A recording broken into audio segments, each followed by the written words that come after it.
The idea of the devil, evil incarnate, has irresistible symbolic force, and the character of Lucifer inhabits our greatest literature, from Paradise Lost to Faust. But what about the devil not as a symbol, but as an actual willful being, a fallen angel in Christian belief that can not only affect human events, but enter human bodies? I do believe the devil is real. I've had occurrences and experiences in my life where I believe I've seen the devil. I've seen demons. But you don't see Satan in the same way that you and I are looking at each other. How do you know that someone is possessed by a demon rather than just someone who's under tremendous psychological strain? There are specific signs. For example, if a person has an aversion to walking into a church and not being able to view a crucifix or an image of Christ. Another sign could very well be if a person possesses a competency in a language that they otherwise couldn't speak. They can take on a serpentine look and coil up in a very serpentine body language manner.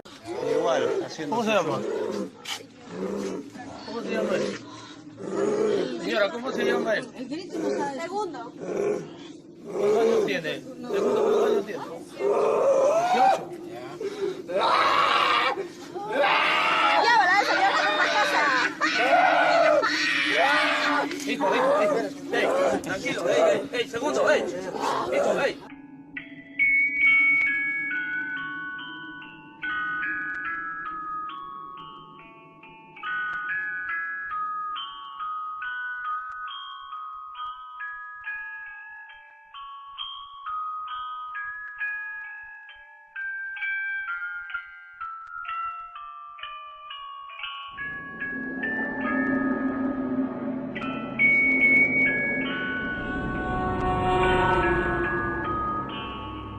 Strange things happen at one mansion in Vicksburg. I've had doors slam in front of me. I've had glasses in the middle of the table, just shatter for no reason. The best word for it, unexplained. An untouched chair shaking, an untouched ball spontaneously rolling down the steps.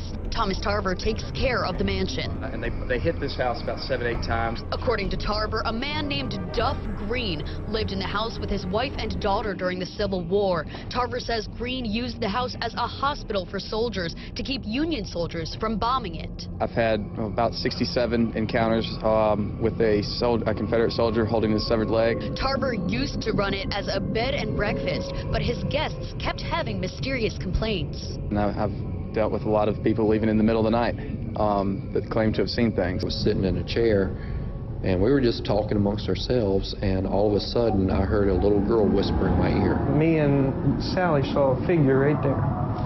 Sally saw the orb, I saw the figure, and he was standing right there and going back and forth. And we checked out Duff Green's office, and what we saw left us spooked. An ordinary flashlight sitting on the counter untouched, flickering on and off without anyone touching it. Basically, I just say keep an open mind. Anything is possible. I mean, we don't know what's really out there, and I don't know, I've always just had an open mind to it. And I've had experiences that I can't explain. House caretaker Thomas Tarver says he'd be happier without all these mansion mysteries.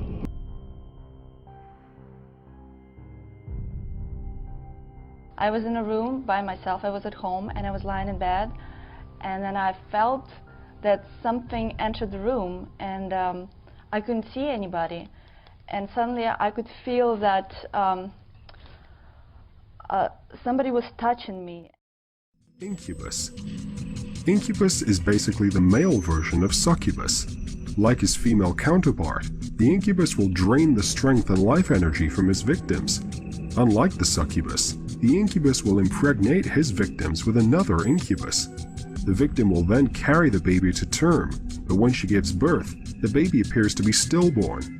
It will have no pulse. And the hands were pushing me against my will, and then I could feel the weight of the body on the top of me. And first I was like very confused with all that, but then I just decided to relax, and it was really, really pleasurable, and I really enjoyed it.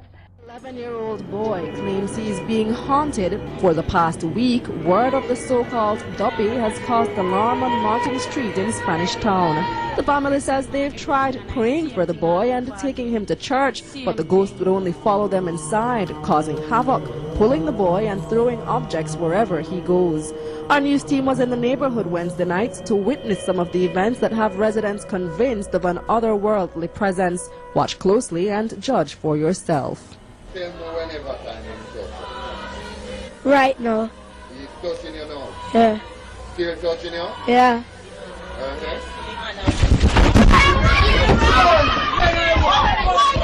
They say that's how it's been for the past several days. The boy says the ghost is actually a friend who died 4 years ago. He claims the friend suddenly started appearing to him wearing a white top, black pants and a black watch.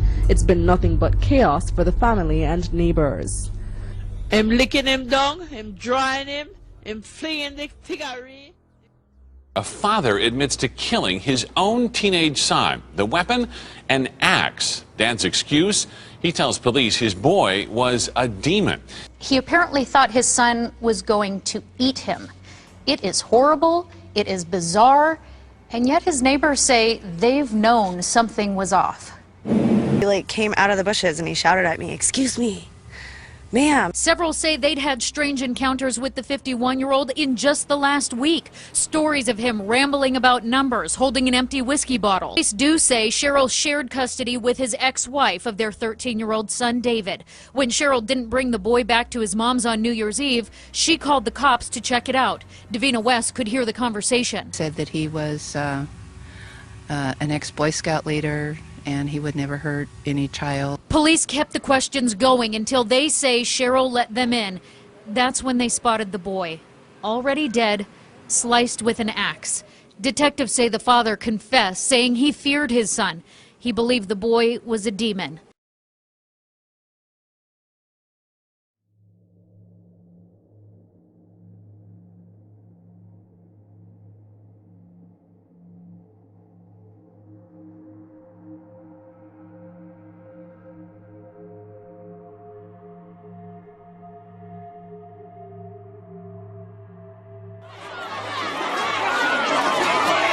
Learning activity disrupted. As prayers and exorcism took center stage at Olekirikirai Primary School in Narok County, following a wave of alleged demonic attacks on the pupils. According to the school's head teacher, the first attack was experienced last week when 8 pupils claimed they had been possessed by evil spirits. As if that was not enough, over 50 girls in the school were attacked yet again, this time forcing the neighboring community to intervene through prayers to help restore normalcy in the school. Tell me your name in the name of Jesus Christ. Becky Parker says she was possessed by as many as 8 demons over many, many years. Name of Jesus. That process, do you remember feeling that there were demons being expelled? Do you remember feeling being liberated, delivered? I was shaking, I was screaming, I was different languages. So what I know to be true is by me opening that door with the drugs, it gave Satan a way in. It gave him an opening, and it led to devastating things. So through your victimization, the abuse Yes. that you suffered, and then the drug addictions that came out of that, you think a door was opened? Yes. I know it. I would do things that I wouldn't necessarily do, but so intense that it was like I was almost a puppet. Did you ever dabble in the occult or invoke the devil or play with witchcraft or anything like that? Yeah. That was, I did tarot cards for 12 years. these spirits were giving me so much information that they tricked me by thinking I was some type of powerful person. I know what they look like. I know how big they are. I know where they are in my body. You feel they're still there? No, they're gone. How did that happen? Let's talk about that. What was it like to have the priest pray the prayers of deliverance over you? I hated him. Like, I wanted to hurt him. It took everything for me not to.